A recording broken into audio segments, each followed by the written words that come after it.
मैं अखबार पढ़ रहा था आज का। बड़ी हैरानी की बात है, उस अखबार में सबसे पहले मुख्यमंत्री की तरफ से कहा गया है कि हमने भ्रष्टाचार के ऊपर अंकुश लगाया है, जबकि इस 8 वर्ष में सबसे ज्यादा भ्रष्टाचार इस प्रदेश में हुआ है। भ्रष्टाचार पहले की सरकारों में भी होता रहा है, बहुत सारे लोगों पे इरिगेशन लगे, लेकिन जो नंगा नाच भ्रष्टाचार का अब की बार हुआ है, ऐसा कभी नहीं हुआ। आज की तारीख में भी प्रदेश को दोनों हाथों से सरकार में बैठे लोग लूट रहे हैं। हर रोज अखबारों में, सोशल मीडिया पे, इलेक्ट्रॉनिक मीडिया पे रोजाना खबरें आती है कि किस तरह से लोग जो है जबरदस्ती लोगों की जेब से पैसा निकाल करके अपने आकाओं के पास भेजते हैं। ये तो लुटेरों का गिरोह है, सरकार थोड़ी है। मुख्यमंत्री जी को ये बात कहने से पहले जरूर अपने मंत्रिमंडल की तरफ एक नजर डाल करके देखनी चाहिए थी कि मैं किन लोगों के लिए यहां बैठ करके आज मुझे सफाई देनी पड़ रही है, कैसे एक सच को मुझे झूठ बोल करके उसको छुपाना पड़ रहा है। आज तो किसी से भी आप पूछिए, मतलब अनजान से अनजान व्यक्ति से आप अगर पूछोगे कि हरियाणा में भ्रष्टाचार किस सीमा पे है, तो वो भी कहेगा कि मैंने अपनी जिंदगी में इतना भ्रष्टाचार नहीं देखा। जिसको किसी को काम भी नहीं है किसी दफ्तर से, वो भी बता देगा कि कौन लोग लूट रहे इस प्रदेश को। दूसरा, उन्होंने ये कहा था शिक्षा के बारे में, स्वास्थ्य के बारे में। शिक्षा में स्कूल बंद हो रहे हैं, तो इससे आप अंदाजा लगा सकते हो कि जब स्कूल बंद हो रहे हैं तो शिक्षा में सुधार कहां होगा। इस बात से भी आप अंदाजा लगा सकते हो। कल ही एक प्रेस कॉन्फ्रेंस शिक्षा मंत्री ने करी, जिसमें सफेद झूठ बोलते हुए शिक्षा मंत्री पकड़ा गया। फिर कहीं शिक्षा मंत्री जो है आप लोगों के सामने नजरें चुरा रहा था। जिस प्रदेश का शिक्षा मंत्री झूठ बोलता और जिस प्रदेश में स्कूल बंद हो रहे हो, जिस प्रदेश के अंदर 48,000 टीचर के पद खाली पड़े हुए, वहां कैसे मुख्यमंत्री इस बात का दावा कर सकता है कि मैंने शिक्षा के ऊपर बहुत ध्यान दिया, शिक्षा को बहुत बढ़ावा दिया, शिक्षा को हम बहुत आगे लेकर के जा रहे हैं। नंबर 3, उन्होंने ये कहा है कि मैंने स्वास्थ्य के अंदर बहुत ऊंचाइयों को छूने का काम किया। आज भी ये हालत है, आप किसी हॉस्पिटल में जाओ, कहीं स्टाफ पूरा नहीं। जब स्टाफ ही नहीं होगा तो फिर कैसे लाभ मिलेगा गरीब आदमी। आज हमारे सरसा के सिविल हॉस्पिटल में चले जाओ, आप डबवाड़ी के हॉस्पिटल में चले जाओ, आप रानिया इलाहाबाद के हॉस्पिटल में, कालावड़ी के हॉस्पिटल में चले जाओ, कहीं स्टाफ नहीं है। जब स्टाफ नहीं है तो फिर हेल्थ पे मुख्यमंत्री क्यों झूठ बोल रहे हैं। और भी मुख्यमंत्री ने रोजगार के ऊपर तुलना करी थी हुड्डा की गवर्नमेंट की और हमारी गवर्नमेंट की, कि हमने उनसे, दोनों सरकारों से ज्यादा बच्चों को रोजगार दिया। मुख्यमंत्री ये बताए कि कितनी नौकरियां निकाली और कितने नौकरी लगे। जो भी नौकरी निकली उसके पेपर लीक हुए। अगर नौकरी निकल गई तो कोर्ट ने रोक लगा दी, अब तक ज्वाइनिंग नहीं हुई। नंबर 2, आज भी आंकड़ों के मुताबिक हरियाणा प्रदेश जो है नंबर 1 पे आता है बेरोजगारी के मामले में। सबसे ज्यादा बड़ी बेरोजगारी अगर किसी प्रदेश में आज है तो हरियाणा में है। इन्होंने तो नौजवान के साथ बहुत बड़ा खिलवाड़ किया है, बहुत बड़ा झूठ बोला है। उस नौजवान तो इंतजार में बैठे हैं कि मुझे मौका मिलने दो, सरकार को सबक सिखाएंगे। अनेक घोटाले इस सरकार में हुए। सबसे बड़ा घोटाला जो है आज की तारीख में भी धान का घोटाला है। हजारों करोड़ रुपए धान घोटाले में सत्ता में बैठे लोग खा रहे। शराब का घोटाला हुआ है, जिसमें सरकार ने सब 3 बार जांच करा करके रिपोर्ट सार्वजनिक करने की बजाय, उस घोटाले में शामिल लोगों को गिरफ्तार करने की बजाय, कार्रवाई करने की बजाय उसको छुपा रही है। मुख्यमंत्री ने ये क्यों नहीं बताया कि मेरे राज्य में रजिस्ट्री के अंदर सबसे बड़ा लेन देन हुआ है, सबसे बड़े घोटाले में, वो बतानी चाहिए थी। मुख्यमंत्री को ये भी बताना चाहिए था कि सरकारी जो दवाइयों की खरीद हुई थी कोरोना काल के दौरान, जो 450 करोड़ की 480 करोड़ की थी, उसके अंदर कितना बड़ा घोटाला था, वो भी उसको जिक्र करना चाहिए था कि उसके लिए भी हम दोषी हैं। खनन का कितना बड़ा माफिया खड़ा कर दिया इस सरकार ने, कितने ही लोगों को मौत के घाट उतार दिया। खनन माफिया के जो लोग हैं, जो सरकार के बहुत कहते हैं, जो सरकार के साथ हैं, कितने लोगों को मौत के घाट उतार दिया, उनके खिलाफ कोई कार्रवाई नहीं है। आज भी उसी तरह धड़ल्ले से खनन पे चोरी का काम जारी है, कोई रुकावट नहीं है सरकार की तरफ से। अनेक ऐसे काम हैं जो इस राज्य में हुए हैं। कितनी ही बड़ी बात एक ये भी है कि मुख्यमंत्री ये क्यों नहीं बताता कि मेरे राज्य के अंदर हरियाणा प्रदेश में सबसे ज्यादा कर्ज बढ़ा है। आज 3 लाख करोड़ से ज्यादा कर्ज हरियाणा प्रदेश के ऊपर है।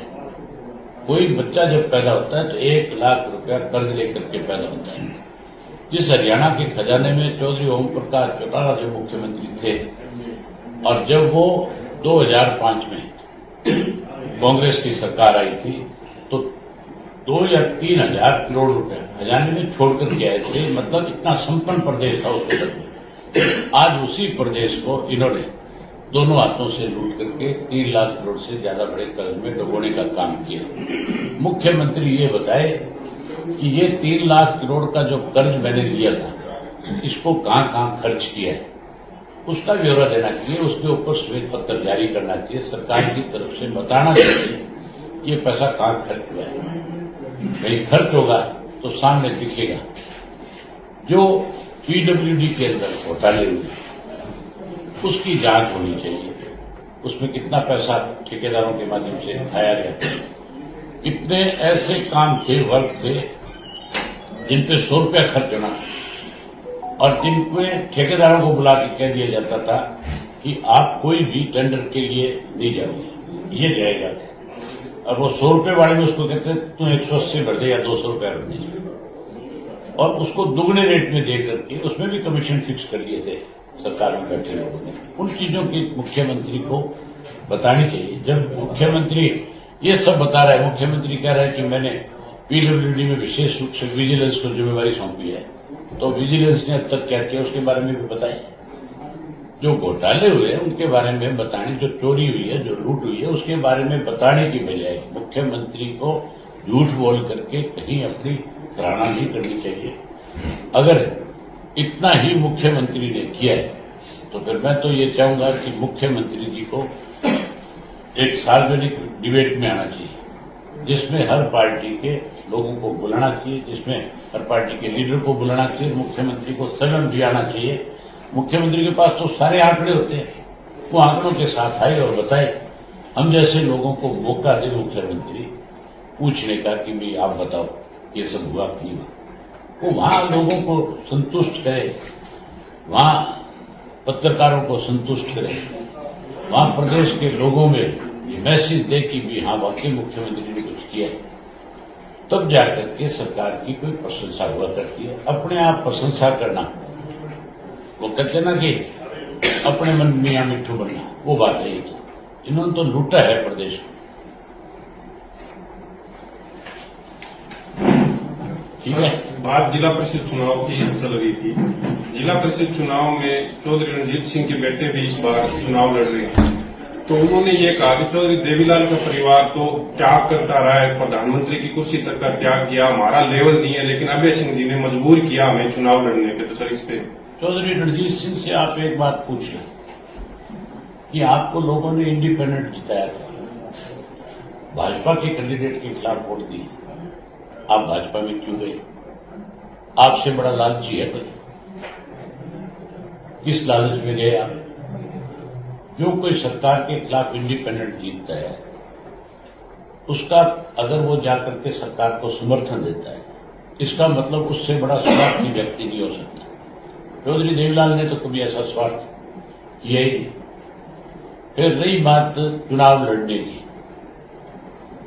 मैं गांव की पंचायत का चुनाव भी लड़ा, मैं ब्लॉक समिति का चेयरमैन डबवाली का भी रहा हूं, मैं जिला परिषद का वाइस चेयरमैन भी ना हूं और मैं जिला परिषद का चेयरमैन भी ना हूं। शायद चौधरी रणजीत सिंह को राजनीतिक ज्ञान नहीं है। एक जिला परिषद का जो चेयरमैन होता है, उसके नीचे सरसा के जिला परिषद का चेयरमैन जो बनेगा, उसके नीचे 5 एमएलए आएंगे और वो 5 एमएलए जिला परिषद के मेंबर होते हैं।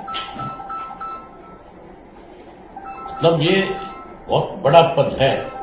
डिस्ट्रिक्ट का जो चेयरमैन बनता है बोर्ड का, एक जिला परिषद का चेयरमैन जो है, उसके नीचे 32 विभाग आते हैं। अलग अलग डिपार्टमेंट सरकार के 32 उसके नीचे काम करते हैं।